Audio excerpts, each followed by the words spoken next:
en 5, 4, 3, 2, 1.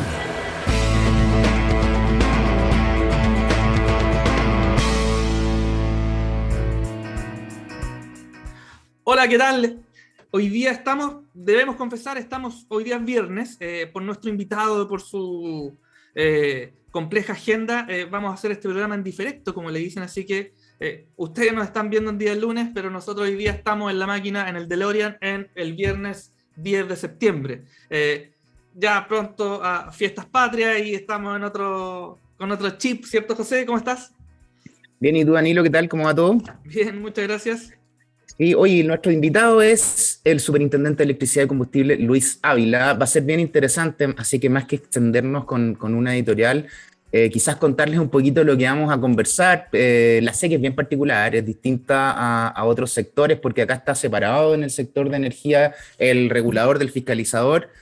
A diferencia de otros sectores, tiene una tarea súper compleja porque tiene que fiscalizar desde los enchufes hasta las centrales y líneas eléctricas. Hay una tensión también entre lo que demanda la ciudadanía, las personas, que se corta la luz 2 horas y exige, digamos, o multas o información respecto de las empresas, de cuáles son las normas que a ellas les aplican o no, y cuáles son esas multas y cuál es el orden de magnitud de esas multas. También respecto a si es necesaria una modernización, la ley ya tiene varios años, la ley de la SEC, y quizás hay que empujar hacia un rol un poquito más preventivo, quizás parecido a lo que pasa con medio ambiente.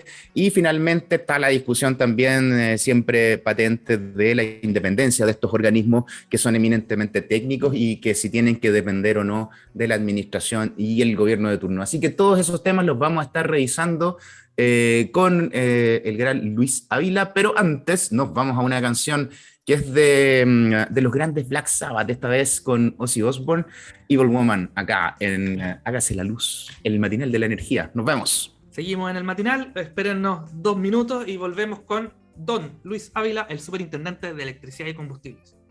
Espérennos. Volvemos aquí en Hágase la Luz después de este buenísimo tema para partir esta semana. Bueno, ya les comentamos, hoy día por la agenda de nuestro invitado estamos grabando en día viernes, pero salimos el próximo lunes 13 y aquí ustedes ya lo pueden ver, está el superintendente de electricidad y combustibles, don Luis Ávila. ¿Qué tal, Luis? Buenos días. Hola, Danilo. Hola, José. Un gusto saludarlos en su programa.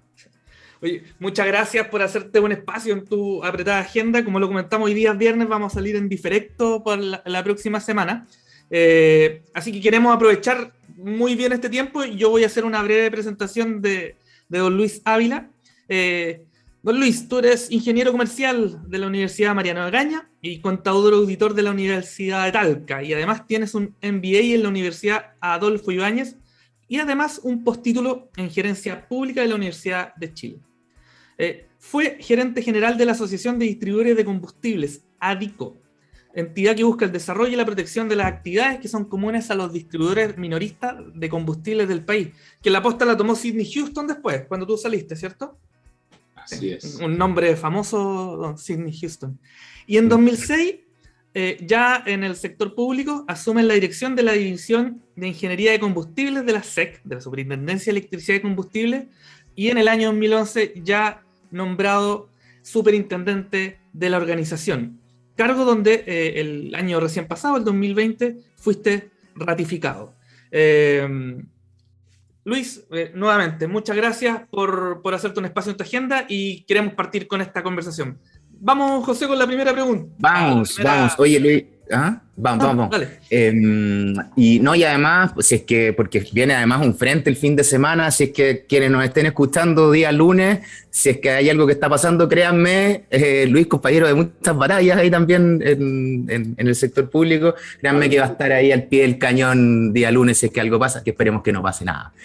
Oye, partamos desde el inicio de la SEC. La SEC nace en 1904 bajo el mandato del presidente Germán Riesco y se llamaba de otra forma, se llamaba Nombre de Inspección Técnica de Empresas y Servicios Eléctricos. En 1904, hace ya más de 100 años, y es la institución energética más antigua del país.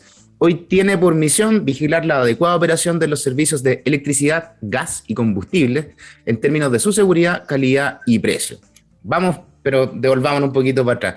¿Cómo fue para ti llegar a la SEC en el 2006? Ya van a ser 15 años de eso. ¿Y cómo cambió tu visión del comportamiento de las empresas estando en el mundo privado y después pasaste a fiscalizarla? Porque tú estabas a cargo de la Asociación de Distribuidores de Combustible, que es la parte como privada, y después pasas a fiscalizar el comportamiento de ellos y por lo tanto tienes un conocimiento del mismo sector. ¿Cómo es eso?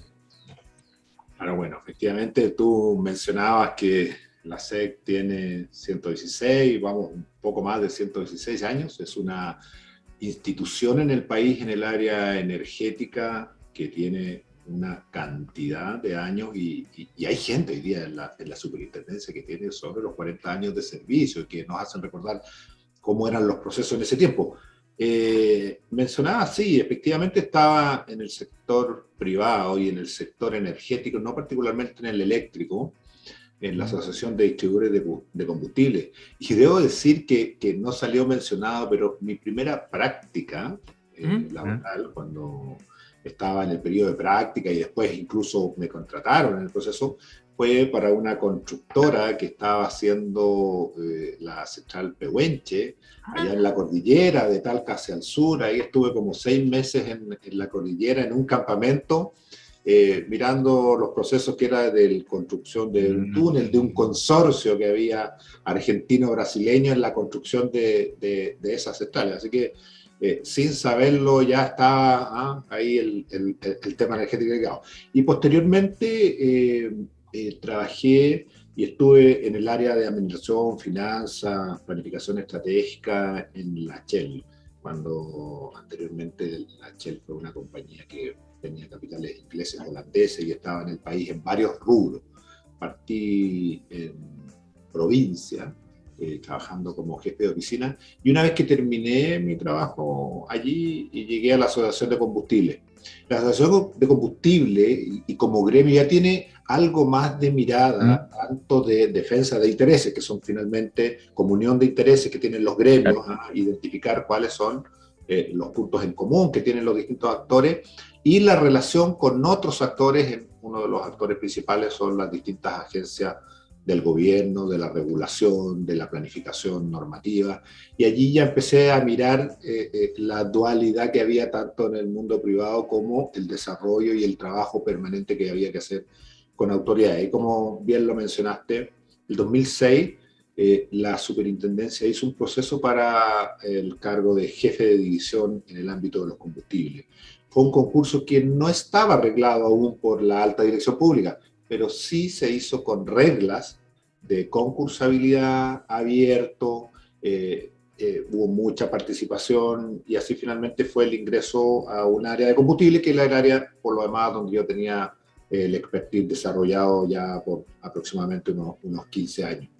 Y el aterrizaje en lo público no es sencillo, toma un periodo no menor, varios meses, poder entender el cambio de rol, el cambio de objetivo, entender la magnitud de lo que estás haciendo, la relevancia de las decisiones que estás tomando, la interacción que se produce con el mundo privado y que finalmente, como debes, en el caso de la fiscalización, en aspectos de seguridad o en aspectos de calidad, lo que definas o se defina a hacer en conjunto va a marcar la pauta para muchas vidas, para muchas personas a lo largo de todo el país, porque el ámbito de acción, por definición, es todo el territorio nacional. Fue bien impactante. De hecho, ahí tú das en un punto clave, que es el impacto que tiene el servicio público, la actividad del servicio público en la gente.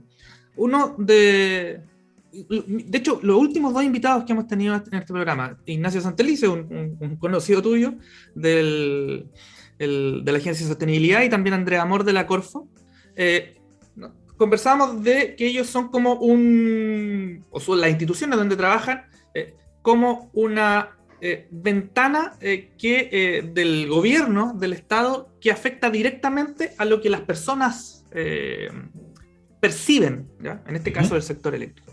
Y la SEC, en este caso, es un brazo armado, se podría decir, ¿ya? Que está justamente en la frontera del gobierno, del Estado y la ciudadanía. Y hoy día tenemos una ciudadanía dentro de los cuales obviamente nos incluimos nosotros, que estamos mucho más demandantes de información, en el caso eléctrico de seguridad y calidad de servicio, de un suministro ojalá lo más estable posible, y eso nos hace mucho más demandantes de respuesta, ¿ya? Y de información, y que ahí la SEC tiene una posición bastante importante. Lo vemos en cada lluvia, lo vemos también quizás en episodios mucho más complejos, como fue la navegación en 2007, aluviones, terremotos, etc. El 2017, perdón. Sí, gracias. Y algunos quizás lamentables hechos, como fue una explosión debido a una fuga de gas en un hospital en Concepción, ¿ya? Donde la SEC también tuvo que ir, te vimos en ese tiempo prácticamente correr al sitio del suceso para dar la tranquilidad y hacer los análisis respectivos que en este caso hace la superintendencia. ¿Cómo ustedes, y tú como líder de la organización, sobrellevan esa presión para dar respuestas rápidas a una población mucho más demandante de información y de acción? Bueno, es uno de los principales desafíos que tienen la función pública. Y lo mencionaba muy bien al inicio, con las otras instituciones que estuvieron antes con ustedes, donde hay una dualidad entre el rol público y la relación con el mundo privado. Evidentemente hay un actuar muy importante y la superintendencia es quien tiene el contacto más directo del sector de las agencias públicas con la ciudadanía, más visible, una por definición del propio rol. En general el sector energético y particularmente el sector eléctrico, que es muy complejo, que tiene normas que son de alta complejidad, es un sector de élite. Y son pocas las personas que probablemente puedan discutir en variados temas con niveles de profundidad, entendiendo de buena manera el problema de la óptica técnica. Pero el sector energético tiene un área social que es inmensa. Es decir, probablemente algunas personas se harán más o menos cuenta, pero todos en la casa, o al menos 7 millones de hogares en nuestro país, encienden y quieren encender y apagar la luz todos los días. Están familiarizados en las cocinas con los artefactos a gas, con los cables, con los cilindros. El 80% de las personas usa balón de gas en nuestro país. Productos de eléctricos, secadores de pelo, afeitadoras, todos aquellos que esperan poder estar usando continuamente sin trastorno y por tanto aparece un organismo cuando hay algún ruido o alguna falta en nuestros mercados con el rol de la superintendencia. Y los casos más visibles, y yo creo que ha sido así porque causan muchísima conmoción, son cuando ocurren eventos, llamamos eventos del tipo mayor. La nevazón del 2017 en la zona metropolitana Oriente y Centro, que era algo que no había ocurrido en mucho tiempo, que causó innumerables interrupciones de suministro, algunas que duraron por varios días, por la terrible y lamentable explosión en el sanatorio alemán, donde en el centro de la ciudad se produce ese nivel de conmoción con toda lo que ello significa, con el miedo de las personas de no saber si volver. Hubo varios días posteriormente a eso en que el nivel de alarmas y llamados a los centros de emergencia de las compañías de gas se elevaron al menos 10 veces, porque queda la sensación de temor de cualquier olor a gas pudiera causar un accidente. Recordemos terremotos, recordemos aluviones. O sea, Chile en los últimos años también hemos visto incrementado de manera muy intensa los fenómenos de la naturaleza, afectando la vida de las personas y afectando por lo mismo infraestructura muy relevante del sector eléctrico. Ahora, no es simple. En la superintendencia contamos con un gran equipo que tiene muchísima experiencia, muchísima formación, en quienes evidentemente me apoyo, pero hay una función que hoy día, y lo mencionabas muy bien, hay una función pública de entregar la información. Cuando ocurre uno de estos eventos, la mayoría de las personas quiere entender y requiere entender y conocer ¿qué pasó? ¿Por qué se produce?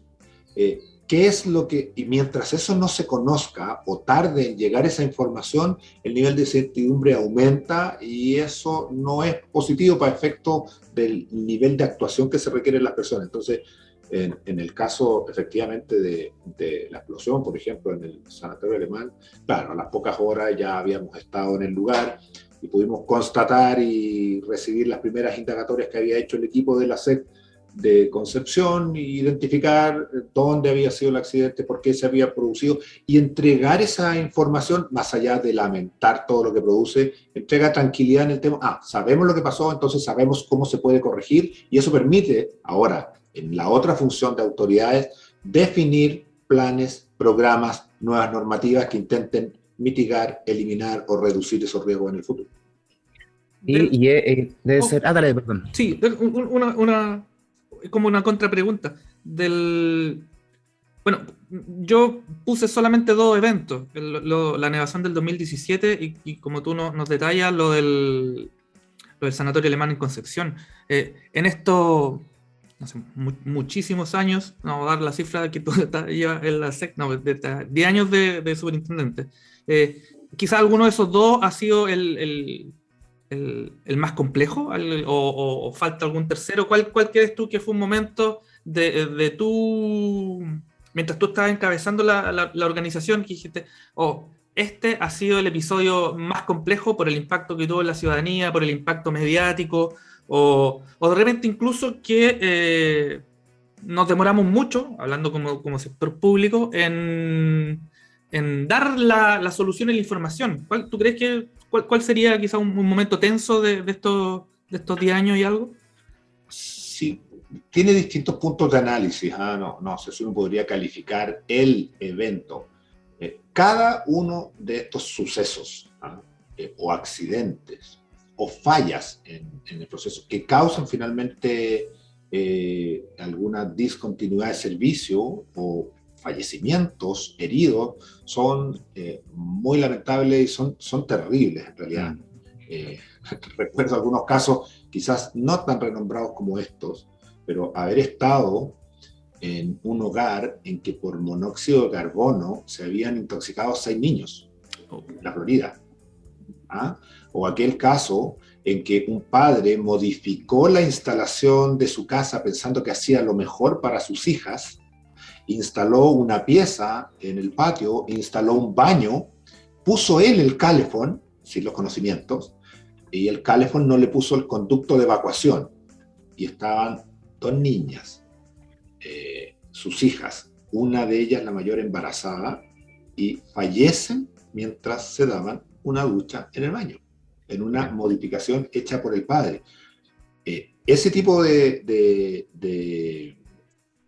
eventos que hemos conocido en nuestra labor de fiscalización son realmente impactantes y es por ello la relevancia de la función pública. Ahora, cuando son masivos como la nevazón del 2017, que finalmente la madrugada de ese sábado en julio del 2017, a partir de las 4 de la mañana se intensifica la nevazón, la cantidad de nieve en la zona central, y efectivamente provoca múltiples caídas de árboles y con ello innumerables cortes que supera la capacidad de las compañías de reparar en 24 horas, en 48 horas, en 3 días, y hubo grupos de clientes de las compañías que debieron permanecer varios días sin energía en una región metropolitana que tiene una repercusión mediática que es indudablemente de un análisis estadístico más fuerte que cuando se producen en regiones.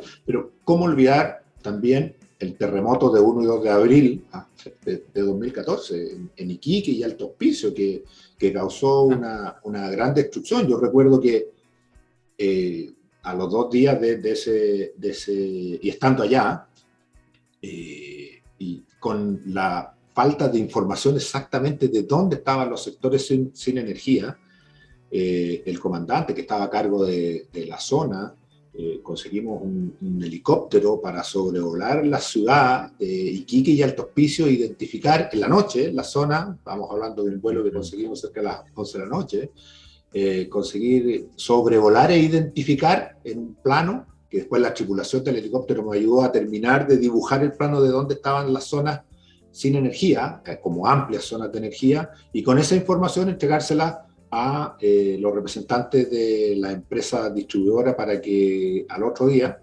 pudieran ir a reponer el servicio. Y efectivamente estuvimos ahí hasta, me recuerdo, el domingo, era un domingo a las 10 de la mañana que andábamos recorriendo altos pisos, y aún, de un terremoto que había sido el lunes y martes, aún quedaban algunas zonas sin energía.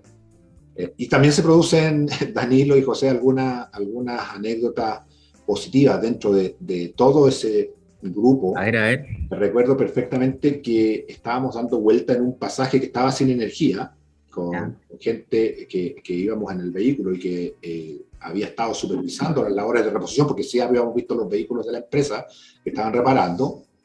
Y en una calle, Laura Vicuña 1040, no lo olvido nunca más en la vida.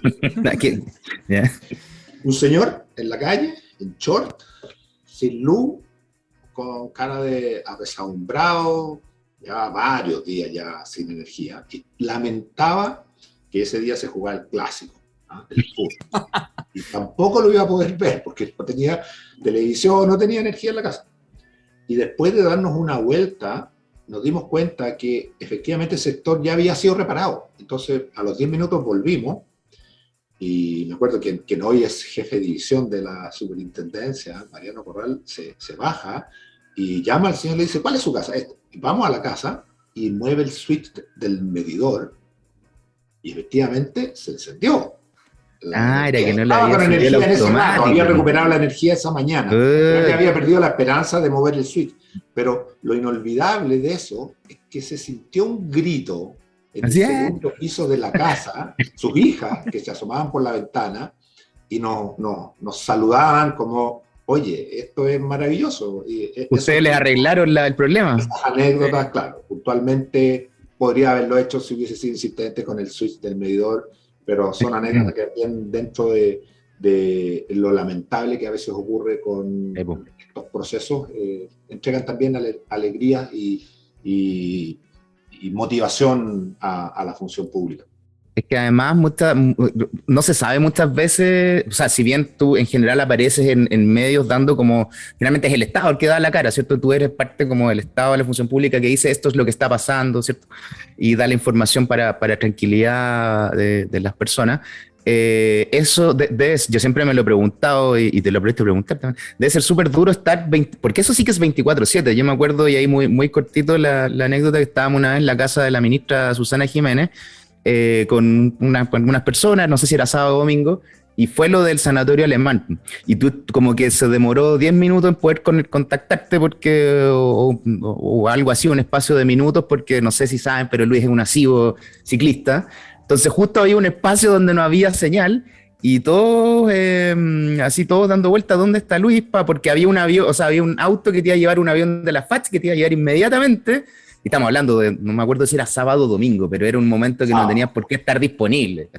Sábado en la mañana, y yo estaba con unos amigos y mi hijo en una bicicleta de mountain bike en uno de los cerros de la región metropolitana, y efectivamente no sentí los primeros llamados cuando logro mirar mi celular y veo, no voy a decir la cantidad de llamadas perdidas, pero efectivamente...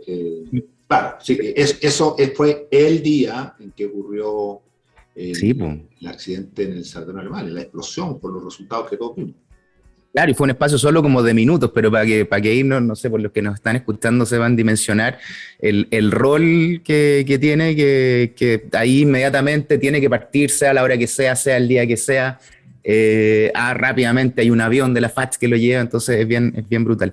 Pero la SEC no solo tiene esta parte, ¿cierto? No solo es la que da respuestas, porque también fiscaliza, multa, da información a la gente, sino que también tiene una función preventiva. O sea, los vemos habitualmente, no sé, pues para las fondas del 18, ¿cierto? No sé si ahora van a ver que van a fiscalizar ahí al Parque O'Higgins, o en la Navidad van a ver los productos ahí de Makes, que se cumplan las normas. ¿Qué es lo que tú más destacarías de esta función como preventiva y qué te ha llamado la atención? Porque me imagino que que justamente van a fiscalizar en esas épocas porque aparecen productos que antes no estaban, no es como lo común, ¿cierto? Aparecen nuevos comercios ahí medio extraños. ¿Y qué es lo que más te ha llamado la atención de ir, no sé, a las fondas o a las cosas de fin de año o a las navidades y ese tipo de cosas? Bueno, digamos, para colocar esto en contexto de por qué tiene este rol la superintendencia, los productos o los artefactos eléctricos o de combustible tienen riesgos. ¿Tienen qué cosa? Riesgos. Riesgos. El uso de secadores de pelo o microondas o estufas a parafina, innumerables parrillas eléctricas, son artefactos que van enchufados al sistema de la red de la instalación de la casa o que usan combustibles o parafina o gas y por lo tanto en sí mismo conllevan riesgos el tenerlos, almacenar los combustibles o la operación. Y para minimizar esos riesgos, porque nadie quiere llevar a su hogar algo que entiende que es riesgoso o muy riesgoso, existen normas de diseño, de fabricación, de testeo, de verificación que finalmente lo que importamos o fabricamos en el país cumple los estándares que se ha definido, estándares que por cierto son internacionales, para minimizar, reducir esos riesgos de manera de poder usarlos a nivel de personas que no tienen conocimientos técnicos ni deberían, para qué tener conocimientos técnicos de cómo se usa un secador de pelo, o un alisador de pelo, o una afeitadora, o una batidora, o licuadora, dependiendo del uso. Entonces, la superintendencia anualmente verifica a través de distintos sistemas de bases de datos, fundamentalmente hoy día, pero también de inspección en terreno, sobre 500 millones de estos productos. 500 millones. Sobre 500 millones de estos productos, identificándolos a uno de manera unitaria. Pensemos en ampolletas, pensemos en lámparas, pensemos en encendedores. O sea, hay mercados. Espera, ¿pero con un muestreo? ¿Con un muestreo o cada uno? Desde el punto de vista del diseño, hay distintos tipos de productos que tienen distintos. Claro, sí, pero fundamentalmente es muestral, aunque hoy día también se ha incrementado mucho el sistema de verificación en fábrica. Es decir, tú tienes un proceso en que va un organismo a la fábrica y emite una autorización de control de lo que esa fábrica es capaz de producir porque tiene un estándar que le permite certificar que lo que produce bajo el proceso de fabricación, entonces tiene niveles de cumplimiento. Igualmente, después cuando llegan al país se hacen muestreos, análisis de laboratorio y eso permite ensayos, finalmente, que los productos cumplen. Entonces, estamos hablando de que probablemente este año vamos a superar los 600 millones de artefactos contados de a uno.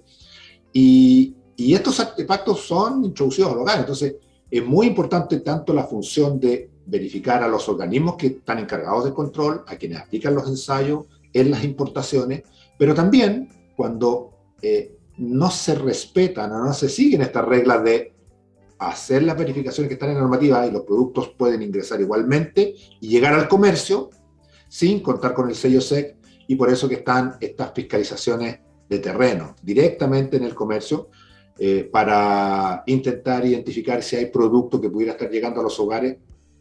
En algunos años fue muy importante las guirnaldas navideñas que se importaban sin las certificaciones y que lamentablemente a nosotros nos toca constatar y darnos cuenta de los accidentes que provocan, porque muchas veces nos toca ir a fiscalizar los efectos que producen cuando no se usan de manera segura.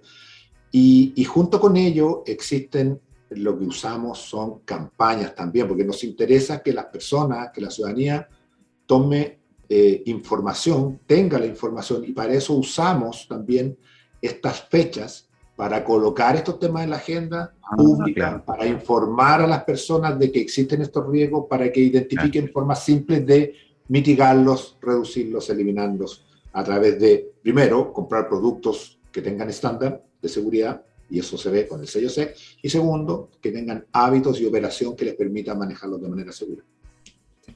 Y también está, claro, perdón, quizás a los que nos escuchan que yo ocupe este caso como ejemplo, que es lo que nos comentabas delante de esta persona que hizo una instalación de un califón en un baño y no lo hizo de la forma correcta por los efectos que nos contaste. Aparte de esta instancia que ustedes aprovechan de mostrarnos a nosotros cuáles son los peligros, los riesgos, mejor dicho, de usar ciertos artefactos, también es muy importante de que efectivamente las instalaciones sean hechas por instaladores certificados por la superintendencia, que ahí Claro. ustedes dentro de la página web tienen un listado dependiendo de las cosas que uno necesita, puede acceder a una nómina muy grande de profesionales en todo Chile que pueden realizar este tipo de labores hogareñas, industriales, etc. ¿A qué llegaba que esta instancia ustedes la ocupan también para educarnos de alguna forma? Efectivamente, en la superintendencia hemos agregado en los últimos años mucha tecnología que nos ayuda a monitorear dónde están los riesgos. Y parte de ese avance que hemos tenido en la gestión de nuestra tarea tiene sentido, o tiene mucho mayor sentido, si las personas conocen y saben a los riesgos que se exponen, y sobre todo, si saben con pasos simples qué pueden hacer para reducir esos riesgos. Entonces, tú mencionabas las instalaciones de los hogares. Son más de 400.000 declaraciones que estamos recibiendo anualmente, o sea, instalaciones o nuevas o que se han modificado de manera significativa. Lo que significa que alguien tiene que haber mirado de tablero, hecho el diseño, saber cuáles van a ser los consumos que va a tener el hogar. Digamos al mismo tiempo que Chile es, si no el país que más está en el podio de los países en Latinoamérica con mayor consumo eléctrico per cápita. Y eso sabemos, por el proceso de transición energética en el que estamos, que es algo que tiene espacios de crecimiento y que probablemente va a seguir aumentando. Entonces, también el uso de esta energía, los consumos, pensemos en la electromovilidad, por ejemplo, ¿no? lo que viene a futuro, o movernos para intercambiar zonas de leña hacia calefacción eléctrica fundamentalmente, pero aquellas que sean libres de emisiones. Notablemente en el diseño, en la construcción, hay que pensar que son instalaciones eléctricas que deben estar preparadas para mayores consumos en el hogar, porque lo que teníamos hace 30 años, el nivel de consumo eléctrico, con lo que tenemos hoy, en que cuesta hoy día encontrar una persona que hierva agua en una tetera, que no sea eléctrica. ¿Ah?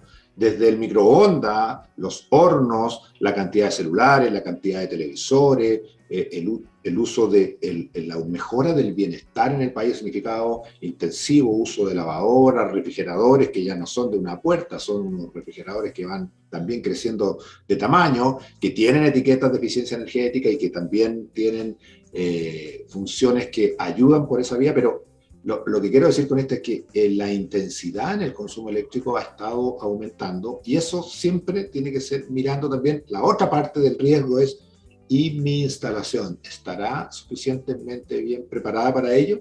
¿Y cuál es la forma de resolverlo? Lleva un instalador eléctrico autorizado de la SEC o de gas, ¿eh? Si estamos hablando de calefacción o artefactos a gas para que lo verifique al menos una vez al año.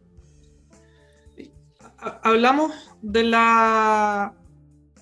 esta ciudadanía empoderada, pero tú también ahora diste una palabra de la cual me quiero colgar, que es la tecnología y los cambios tecnológicos que hemos evidenciado durante los últimos, no sé, 15, 10 años, y cómo ustedes también han ido tomando ese avance o esa información para implementar mejores procesos. Tú dijiste, el sello SEC con un código QR, yo lo escaneo, inmediatamente sé las características del producto.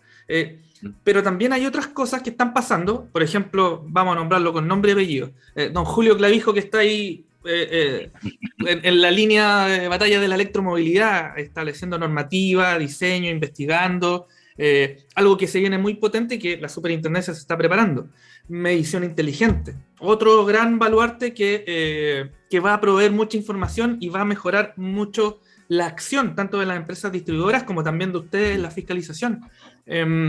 o usted, señor y señora, se mete en su celular a la página de la SEC e inmediatamente sale una ventana que usted puede hacer algún reclamo o alguna consulta, sin entrar al sitio completo. ¿Cómo la superintendencia va conversando con esta vanguardia tecnológica que cada día es mucho más dinámica y que requiere una evaluación y modificaciones también de toda la interna que tienen ustedes para interactuar tanto con el sector, digamos, gran escala, generadores, distribuidores, transmisores, pero también con el cliente común y corriente como nosotros? No cabe ninguna duda que es una variable y una palanca que debe ser utilizada para producir valor público, ¿no? O beneficio a la ciudadanía. Un organismo fiscalizador, y quizás partir un peldaño antes, un organismo fiscalizador es conocido por, o se espera que sea conocido, por la capacidad que tiene de salir a fiscalizar.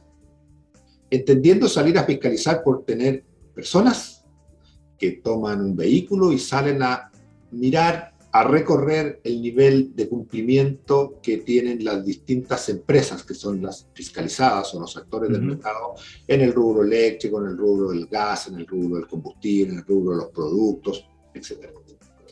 Y eso es lo que se espera. Ahora, la capacidad de crecimiento en términos de recursos, dado el crecimiento de la actividad, pensemos desde la década del 90 en adelante en Chile, los fuertes años de crecimiento y el número de actividades, cómo se ha ido potenciando, ha ido a una velocidad mucho más intensa que el nivel de nuevos recursos que se agregan para la función pública de la supervisión. Y entonces el desafío que ha planteado, bueno, ¿cómo se sigue manteniendo o mejorando el nivel de supervisión si la industria crece en tamaño, en transacciones, en actividades más rápidas que los organismos que supervisan?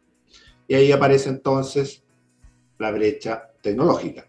Es decir, entendiendo que hay rentabilidad a través de uso de información, tener capacidad de administrar crecientes flujos de información, y esa fue la definición estratégica que tomamos la superintendencia hace ya varios años, de mejorar el monitoreo de desempeño a lo que llamamos en la SEC fiscalización indirecta, para diferenciarla de la fiscalización directa, que es aquella un funcionario yendo a verificar algo personalmente, por información. Entonces, recopilamos grandes volúmenes de información que luego compactamos, segmentamos de manera que nos permitan administrar desempeño o evoluciones de desempeño de distintos segmentos que nos interesa monitorear.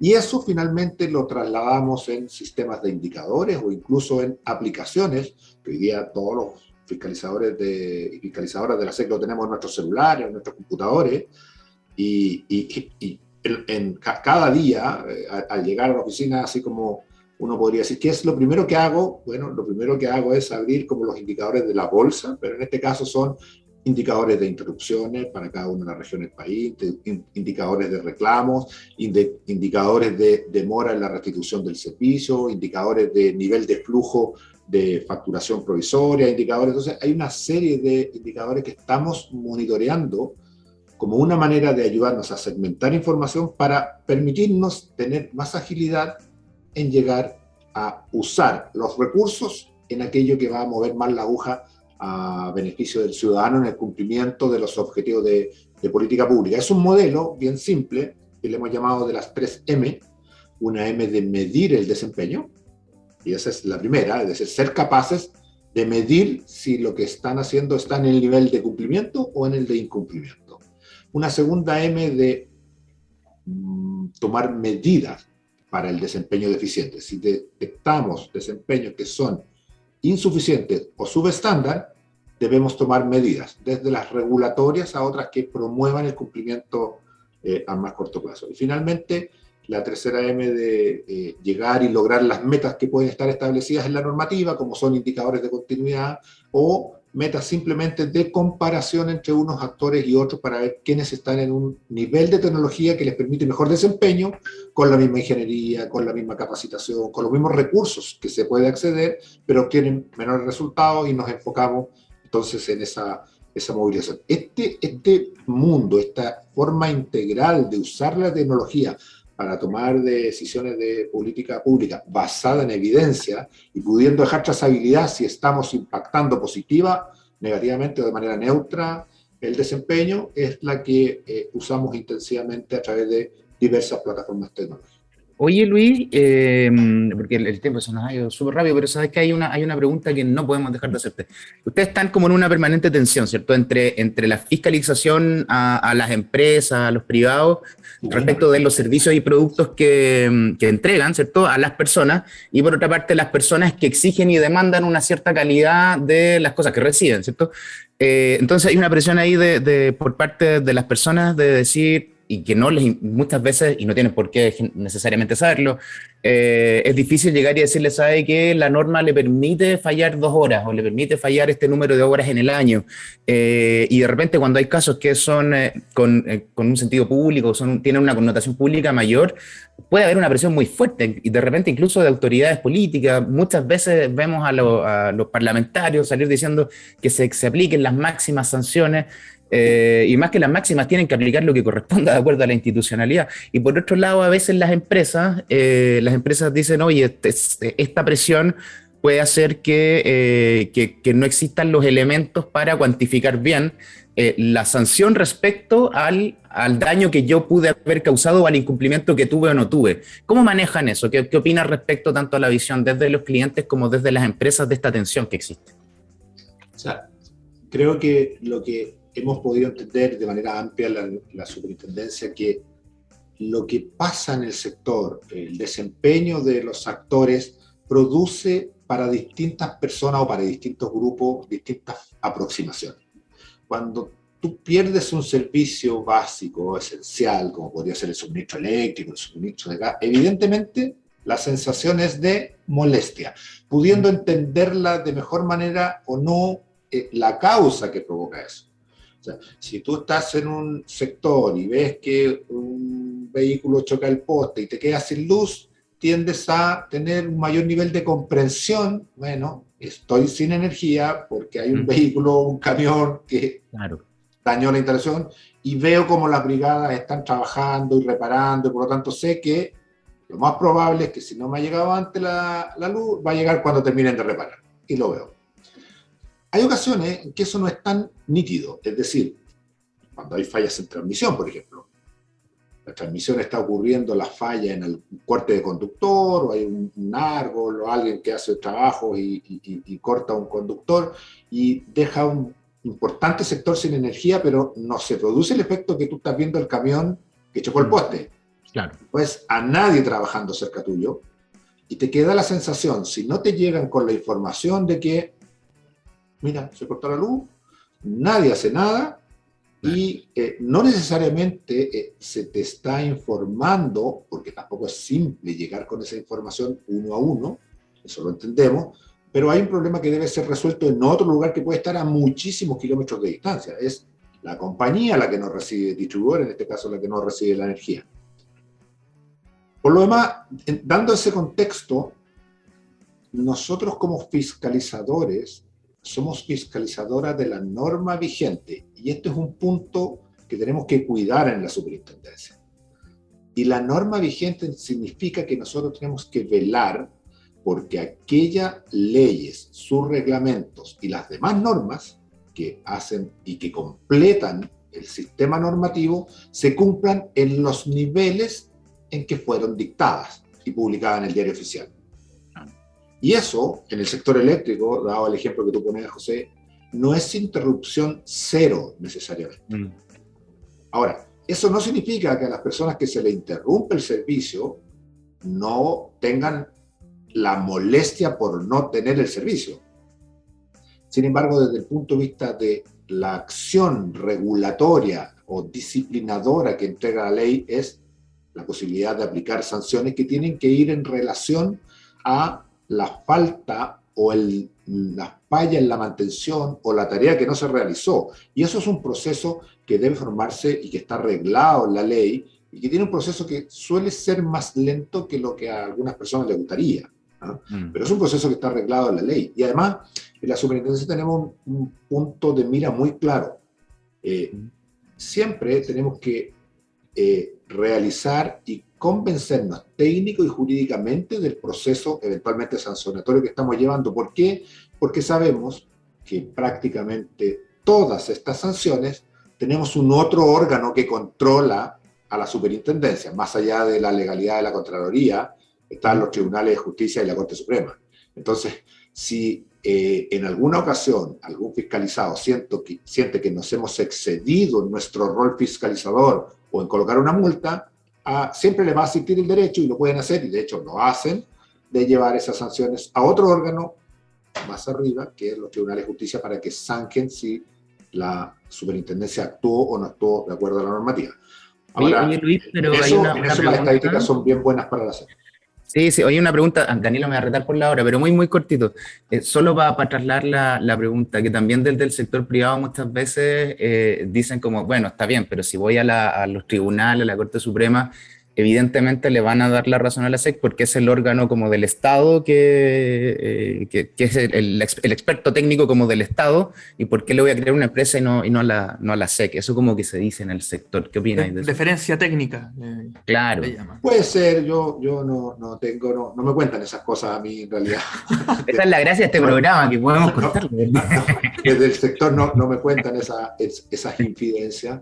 Pero tenemos muy claro que nosotros tenemos que formarnos una convicción técnica y jurídica. Claro. A eso es lo que apuntamos efectivamente, porque sabemos que tenemos un órgano posterior, y no me atrevo a calificar de manera tan simple como que los máximos tribunales del país tienen una simpleza en la revisión de los casos. Es un órgano por el cual tengo el más profundo respeto. Yo no tengo esa opinión, al menos, y respeto que otros puedan tener una opinión distinta. Mira, tal como dijo José, llevamos casi 45 minutos conversando. El tiempo vuela así en la radio. Pero yo me gustaría cerrar con una pregunta bien breve y que tiene que ver con la SEC al futuro, y que también hay un proyecto de ley que busca reformar a la SEC y no sé si modernizarla o darle mayores atribuciones, etcétera. Para no poner, por ejemplo, ejemplos del sector, ya que a lo mejor a veces no te los comentan, de que podría ser la SEC mucho más disuasiva, más que una vez que las multas aparezcan o el desempeño deficiente sea evidente, sino que establecer como planes vinculantes, así como lo hace la Superintendencia de Medio Ambiente. En algunos tiempos también se habló de que la multa fuera proporcional al efecto económico, técnico que producía no sé, una falla o algo en el sistema. Pero también... eso básicamente quizás como ejemplo, y hoy día más encima le sumamos que hay una coyuntura bien específica, quizás tiene que ser por el tema de las elecciones, de que está como bien en tela de juicio como la organización del sector eléctrico en cuanto a instituciones, independencia, el rol de la Comisión Nacional de Energía, que sea como un banco central, que sea un consejo más que un secretario ejecutivo, etc. Como que hay todo un germen entre modernización de instalaciones y también esta situación política. Y justo estamos en este momento en que hay un proyecto de ley para cambiar ciertas cosas de la superintendencia, mejorarla, implementar, modernizar. ¿Cuál crees tú que son los principales puntos que tiene este proyecto de ley que van a ayudar a las funciones que ustedes hacen, a esta independencia que tienen, eso en general? Es una pregunta realmente interesante, dado además que ya tenemos algo de experiencia en cómo está funcionando hoy día, más allá de la institucionalidad que mencionabas. La superintendencia hoy día tiene una ley orgánica, estamos hablando de las atribuciones y funciones y facultades del órgano fiscalizador. Tiene más ya de un cuarto siglo. Y estaba pensada y diseñada para un formato de funcionamiento del sector que sabemos, y ustedes lo saben quizá tanto o mejor que nosotros de cómo ha ido evolucionando y de la velocidad a la que ocurren los cambios tecnológicos y por lo tanto la cantidad de actores, los cambios que hemos tenido en los distintos niveles de industria, las transacciones, el crecimiento, la importancia y la relevancia que le da a la ciudadanía hoy día a contar, por ejemplo, no con suministro, en cualquiera de los suministros que son importantes. Y por tanto cobra mucho mayor relevancia porque no necesariamente como quizás se podía pensar el sector eléctrico, el sector energético es un sector técnico, sino que, como lo dijimos al inicio, está en la cotidianidad de todos los hogares, de todos los días. Entonces está muy conectado con la gente. Quizás más se ve eso cuando llega la boleta de la luz o del gas y la gente se da cuenta, ahí se produce esa interacción, pero están íntimamente conectados. O sea, todo el sector energético existe solo por una razón, porque hay consumidores, porque hay alguien que utiliza ello, y por tanto esa es la razón de ser. Sin embargo, cuando miramos esta regulación que es la actual, desde el punto de vista de lograr desempeños que están establecidos en normativa, entregó a la superintendencia solo 2 herramientas, y particularmente en el sector eléctrico más visible, porque en los otros sectores solo una, en aquellos que no son estrictamente regulados con compensación. Una es la posibilidad de sancionar las faltas. Por lo tanto, eso lleva implícito una cosa, que las faltas ya ocurrieron. O sea que cuando tú vas con la acción, estás apuntando al pasado, como la contabilidad. Cuando tú haces un estado, es lo que pasó antes. Ya fue. Y tú quieres saber, pero dígame cómo viene ahora, lo que ahora tenemos. La rentabilidad de los fondos, de fondos mutuos, es la que pasó, pero yo quiero saber dónde pongo los fondos para el periodo que viene. Eso no es tan fácil de decirlo. Entonces, la herramienta disciplinadora es una sanción que muchas veces en llegar hasta la Corte Suprema se tarda un par de años. Entonces, la señal regulatoria, entendiendo de manera muy optimista que es la que va a lograr cambiar las conductas de los actores que fallan, es un tanto optimista o puede ser a veces muy lento. Y en el otro caso, las compensaciones frente a fallas, que hoy día existen en el sector eléctrico y en el de gas, sí ocurren con mayor rapidez, pero probablemente pueden ser una carga monetaria importante para el infractor. Sin embargo, no es algo que en lo que estamos recibiendo nosotros en la superintendencia la gente lo valore como significativo desde el punto de vista de los montos. Lo encuentran en su valoración insuficiente. Claro. ¿Y cómo resolvemos esto? El objetivo de esta modernización fundamentalmente es a mejorar la calidad del monitoreo del desempeño, pero introduciendo acciones que permitan promover de manera más rápida el cumplimiento. Y ahí entonces donde se incorporan planes de acción, planes de corrección, que buscan frente a desempeños insuficientes, cronogramas y tareas que tiendan a mejorar el desempeño como primer objetivo, como el objetivo más importante. Y una segunda línea del proyecto de la superintendencia es al otro rol que tiene la SEC, de la atención y mejorar el tratamiento y la resolución de los reclamos y las incidencias y las denuncias que recibimos de la ciudadanía, que es un gran rol que tiene la superintendencia, en donde actuamos como operador. Ya no es el rol de supervisar a un grupo de actores, sino el de prestar un servicio, de ser capaces de recibir y responder en tiempo los reclamos de la ciudadanía. Ya, buenísimo, nos queda súper claro. Ojalá pueda avanzar, está difícil, probablemente queda poco de este gobierno al menos, pero bueno, es un tema transversal, yo creo que se trasciende las administraciones. Oye, Luis, se nos fue volando la hora, te queríamos agradecer esta conversación y plantearte las cosas que muchas veces se conversan también en el sector, aprovechar este espacio que es justamente de diálogo. Tú nos dijiste por ahí, oye, pero a mí nadie me ha visto, yo llevo, no sé, 15 años en esto. Bueno, esa es la gracia también de tener este espacio y poder dar ese tipo de respuestas. Así que a prepararse ahora, como dijimos al principio, esto está grabado día viernes, a prepararse para el temporal del fin de semana y esperemos que no pase nada, para que no te suban en un avión de nuevo ahí. Está bien, hay un tremendo equipo en la SEC, me saco el sombrero. Sí. estos difíciles periodos de pandemia donde han estado trabajando profesionalmente con mucha calidad, así que debo decir que mi labor es mucho más simple con el gran equipo que tenemos acá. Sí, Oye, gran equipo. felicitaciones. Saludos en particular ahí a Cristian Illanes, a Julio Clavijo, por ahí, no sé. Danilo, Bueno, sí, mucho. Tanto quienes están en Santiago como los equipos de regiones, que muchas veces También, nos toca direcciones más regionales. pequeños, con mayores Sí. dificultades de recursos, pero que hacen una labor que es realmente impresionante. A don Mariano Corral, al gran Jack Namía, a todos los Jack próceres Namía. del... La Diana, vamos, La Diana, los grandes Bien. actores de la Sí. superintendencia, con mucha experiencia.